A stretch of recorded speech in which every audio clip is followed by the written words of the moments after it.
So this video is all about getting to know the running stitch, like really getting to know it and being able to apply this stitch in your own way for your own style.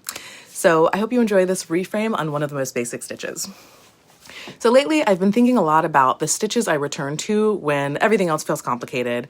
These are the stitches that don't demand a whole lot of steps or like a perfectly planned design. These are the ones that let you begin immediately and get that needle into that fabric.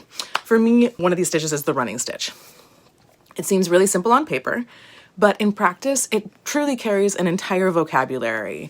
We can express lines, texture, structure, rhythm. We can even fill in with it.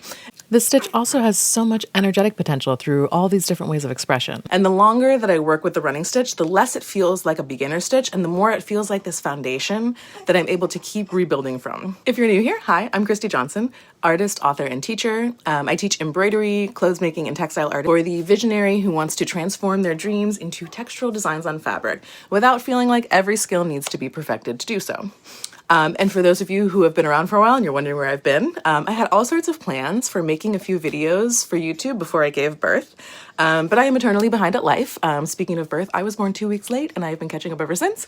But also my baby was born like a week early, so obviously I thought I was going to just get like everything in the world done in that 1 week, but I did not. But this is not a video about having babies. This is a video about working in tiny pockets of time, in those little fragments of time, of really returning to the basics, and really just returning. So being in this postpartum period, I really want to highlight the power of slow and repetitive processes. So this isn't about speed. This isn't about productivity. This isn't about mastering 100 different stitches. This is learning how to just sit inside one stitch, one simple stitch, and explore and expand and just be with the experience. And as I said, the best example of this, I think, is the running stitch. So the running stitch is one of the simplest marks you can make with thread. It's just an in and out of the needle. And because it's simple, it's incredibly flexible. The running stitch teaches us how to play with rhythm. We can play with spacing. We can create organization, or we can create chaos. So before I jump in, I want to talk about my philosophy of stitching for a second. So I like to think of stitching as a language.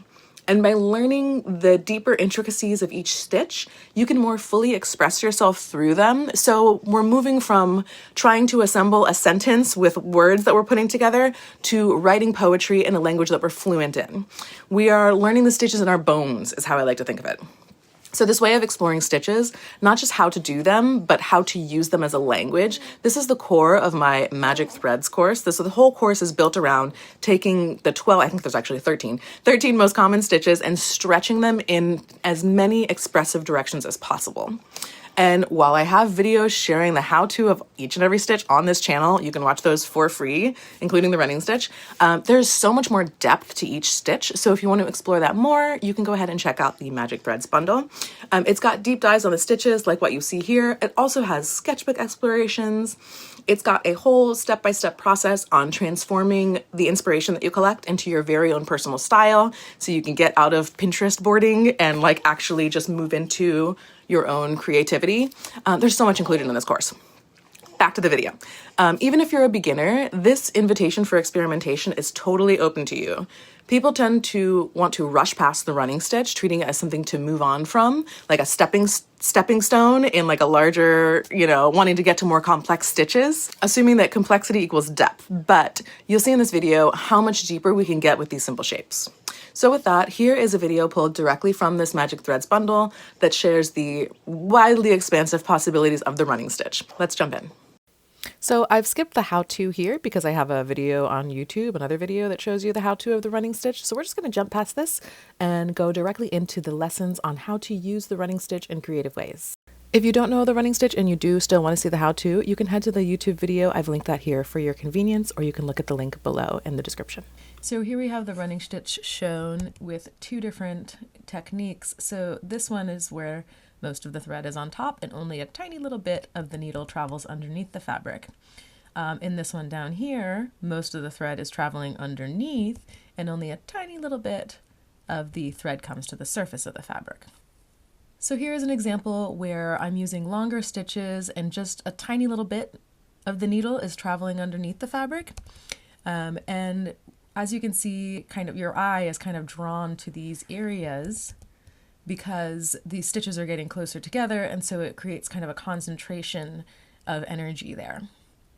Here's another example of the running stitch. I've used it both down here and up here, and you can see they have very different energies. So the running stitch down here in this kind of spiralic pattern is a little bit more calming and soothing, whereas up here it's very energetic and directional by having it in this radiating form. Here is the running stitch used in the middle section here as more of a texture. So I just kind of went around with the running stitches around in circles to create that sort of effect. So it's kind of a smooth texture with the running stitch.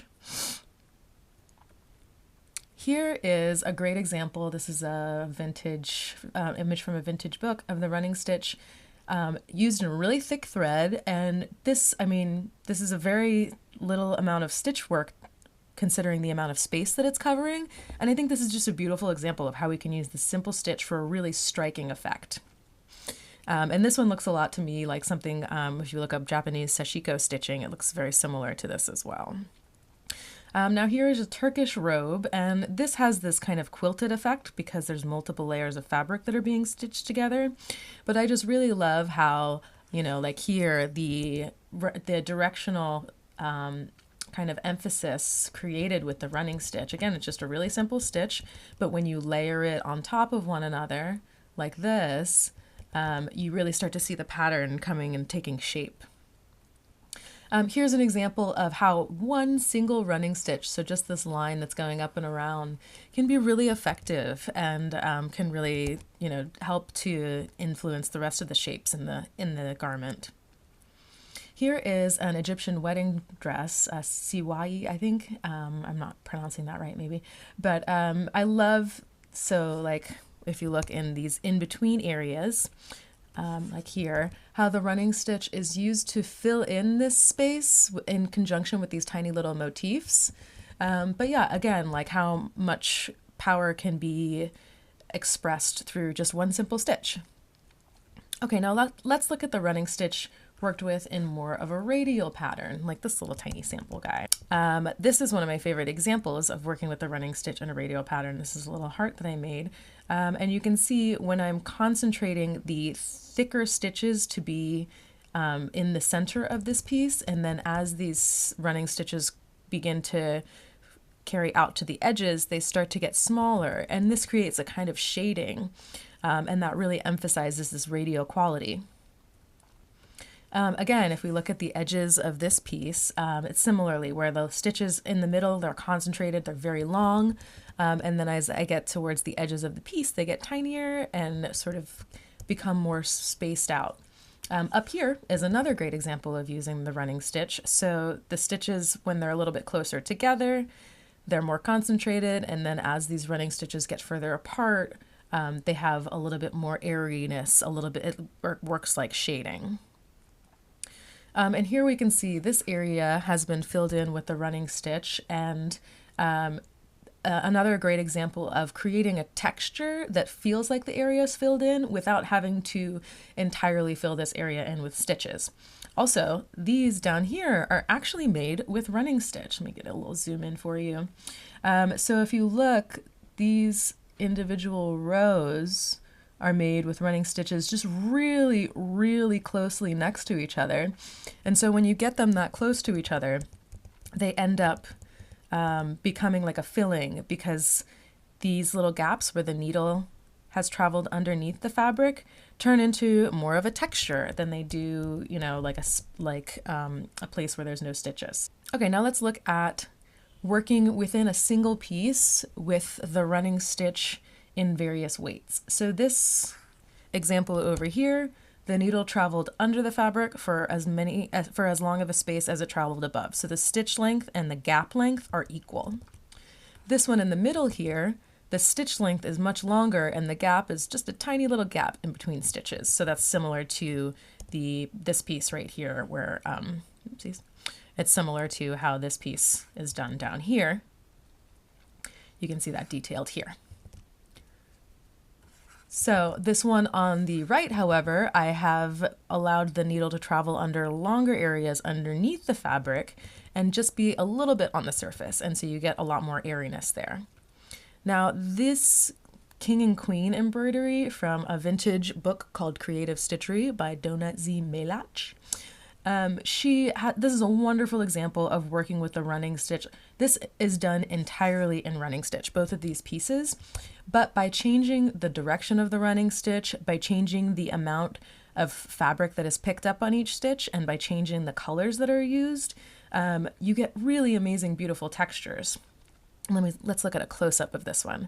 So for example, we're using the running stitch here, but also here. It looks like they just inserted the needle under the fabric for like one tiny thread in this area up here. But then down here, they've spaced these stitches out a little bit more, and there's a little bit more room in between each one.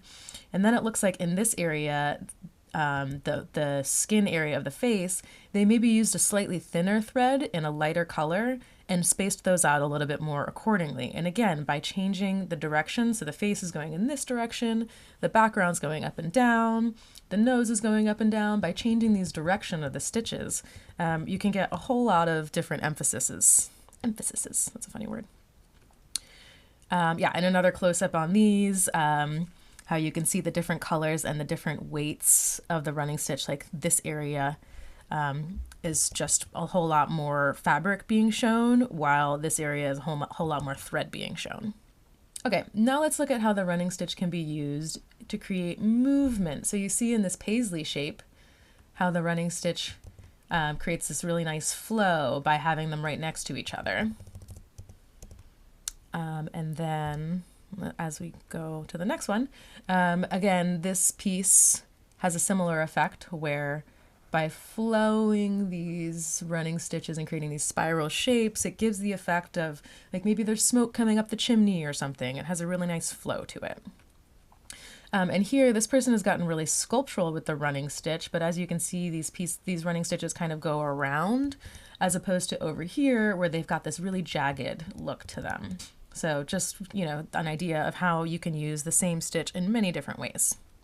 Okay, now let's look at the running stitch as the seed stitch. So the seed stitch is what I showed you where it's just kind of all over. This example of the seed stitch on the top, there's a lot more negative space. On the bottom, the seed stitch becomes much more concentrated. And here is an example right here of using the seed stitch to create shading. So while this line was done in backstitch in the full thickness of threads, I used only 3 strands of the 6 strands here so that I could create shading with a lighter texture. So that's something to think about, playing with different thread weights with your seed stitch.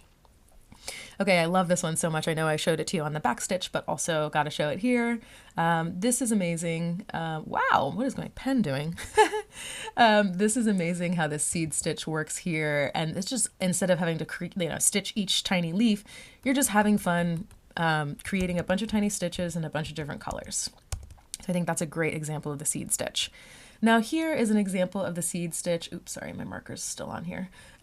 Here's an example of the seed stitch done in a way where they're all kind of going in the same direction, and it creates this kind of birch bark quality to this embroidery. And now lastly, this isn't really a seed stitch, but it is sort of a chaotic use of the running stitch to create these tree shapes. And this, again, it's like all of these kind of intersecting lines over here creates excitement. It's super fun. And you're able to create this tree without having to, stitch each individual leaf. It's more of grasping the essence of a tree. I would not use these big long stitches on a garment, but on something like this wall hanging, they work really well. Okay, now let's talk about our stitch assignments for the running stitch. Firstly, I want you to play with thick and thin, so play with densities of stitches next to one another. It doesn't have to be this like really, high intensity project like this. It can be, just literally squares next to one another or shapes next to one another of different densities, but just, so that you're thinking about how to use that. Number 2, radiating rays. So I want you to work with emphasizing forms with expanding light. So working with the stitches where they're a little bit longer in some areas and a little bit shorter as they come out towards the edges to create this sort of radiating feeling. Okay, number 3, fluid motion. So how can we use curves to move the eyes along the fabric? So for example, the embroidery that we saw, this one, that how can we work with the running stitch in this way to create these fluid kind of motions? And then lastly, number 4, I want you to work with some seed stitch shading. So how can you work with seed stitch? You can make it really, really thick, and heavy, or you can make it light and just a little bit here and there. Just play with working with the density of seed stitch and how you can use that to shade areas. All right, see you in the next video. So that lesson and every stitch lesson in Magic Threads ends with a little sampler like assignment. And the idea is that with each of these little sampler lessons is that each one can be done in just a few minutes. So you're able to learn the language of the stitch. So it's like Duolingo for stitching. So even if you only have 5 minutes, that's enough for a line of stitches, like a little design of stitching. And those lines begin to accumulate, and that's enough to explore new texture, to learn a new method, to write a little poem in thread. So this is the kind of slow study that I've built into Magic Threads. We are not chasing complexity. We are learning how much depth exists inside repetition. We are slowing down and experiencing the stitch, the inspiration, the page in our sketchbook. So if you want to further explore what happens when you treat stitches as vocabulary, instead of just like a step-by-step thing to follow, this is exactly what I explore in Magic Threads. And you'll want to check that out, the link's below. Thank you for tuning in. I will be back in a couple weeks with whatever I can find time for. I don't know. I was planning on sharing the making process for my last collection, the Blooming in the Rust collection. But that's like a lot. There's a lot going on there. So I'll either do that or maybe I'll record a little more on my cosmic charms that I shared. I'm just going by vibes at this point. Everything gets interrupted by this tiny creature who's hiccuping right now. So whatever finds its way to the finish line wins. Let me know what you think about this video, what you want to see more of, and I'd love to hear back from you. This guy needs my help now, and I'll see you later. Thanks. Hope you enjoyed.